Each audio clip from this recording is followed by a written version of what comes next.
the kind of attack vectors that are being used in both by Ukraine and Israel, ಅಂದರೆ ಒಂದು small covert operation ಮಾಡಿ ಡ್ರೋನ್ಸನ್ನು ವೆಹಿಕಲ್ಸ್ನಲ್ಲಿಟ್ಟು ಮುಂಚಿತವಾಗಿ ಯುದ್ಧ ಘೋಷ ಮಾಡೋಕ್ಕಿಂತ ಮುಂಚಿತವಾಗಿ ನಮ್ಮ ಎದುರಾಳಿಯ ಒಂದು ಸೈನಿಕ ಬಲವನ್ನು ತಗ್ಸೋದು, ಅದನ್ನು ಪಾಕಿಸ್ತಾನ ಅಳವಡಿಸುತ್ತೆ. ತುಂಬ ಸುಲಭವಾಗಿ ಅಳವಡಿಸೋ ಚಾನ್ಸ್ ಇದೆ. ಓಕೆ. ಸೊ ಇಂಟರ್ನಲ್ ಸೆಕ್ಯೂರಿಟಿ, ಇವತ್ತು ನಾವೇನು ಆಪರೇಷನ್ ಸಿಂಧೂರ್ ಆದಮೇಲೆ ನಮ್ಮ ಬೆನ್ನು ನಾವು ತಟ್ಕೊತಾ ಇದ್ದೀವಿ, ಮುಂದೆ 5-6 ವರ್ಷದಲ್ಲಿ ಅಕಸ್ಮಾತ್ ಅದೇ ಒಂದು ಆಪರೇಷನ್ ಇಂಡಿಯಾ ಮೇಲೆ ಮಾಡಿದ್ರೆ it will be difficult for us. Okay. So these are the lessons that we have to draw so that we are not caught napping. Okay. Yes. ಅಲ್ಲ, ತಾವು ಹೇಳಿದ್ರೆ ಅಂದರೆ ಭಾರತದ ವಿರುದ್ಧವೂ ಈ ದೃಷ್ಟಿ ತಿರುಗಬಹುದು ಅಂತ. ಭಾರತ ಯಾವ ದೇಶದ ಎಕ್ಸಿಸ್ಟೆನ್ಸ್ಗೆ ಥ್ರೆಟ್ ಆಗಿದೆ? ಯಾವ ದೇಶದ ಅಸ್ತಿತ್ವಕ್ಕೆ ಥ್ರೆಟ್ ಆಗಿದೆ? ಎಕ್ಸಿಸ್ಟೆನ್ಸ್ಗೆ ಥ್ರೆಟ್ ಅಲ್ಲ. So will come now to the genesis of this problem. Okay. ಇದು ಜಸ್ಟ್ ಒಪಿನಿಯನ್ಸ್.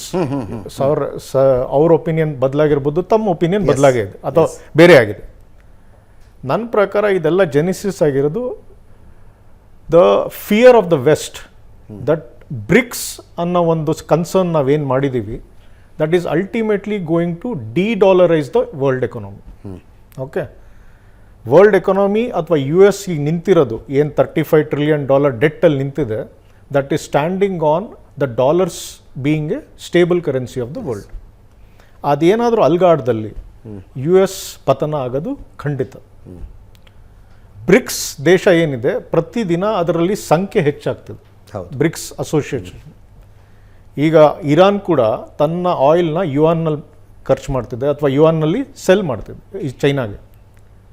ಅದೇ ಥರ ಮುಂದುವರೆದಲ್ಲಿ BRICS will become a alternate platform. ಆಗಲೇ ಒಂದು ಡಿಜಿಟಲ್ ಕರೆನ್ಸಿ ಮಾಡ್ತೀವಿ ಅಂತ ಸುದ್ದಿ ಇದೆ. ಮಾಡ್ತಿಲ್ಲ, ಅದು ಮಾಡ್ತಿರ್ಬೋದು, ನಮ್ಗೆ ಗೊತ್ತಿಲ್ಲ. ಬಟ್ ಒಂದು ಡಿಜಿಟಲ್ ಕರೆನ್ಸಿ ಮಾಡ್ತೀವಿ ಅಂತಲೂ ಸುದ್ದಿ ಇದೆ. ಸೊ ದ ಹೋಲ್ ಆಪರೇಷನ್ ನೀವು ನೋಡಿದ್ರೆ, ಇರಾನ್ ಆಪರೇಷನ್ ನೋಡಿದ್ರೆ, apart from regime change, it is a kind of a challenge to BRICS. Okay. That we are the boss in this area. You cannot de-dollarize the world trade. That I think is the hidden agenda behind all these operations.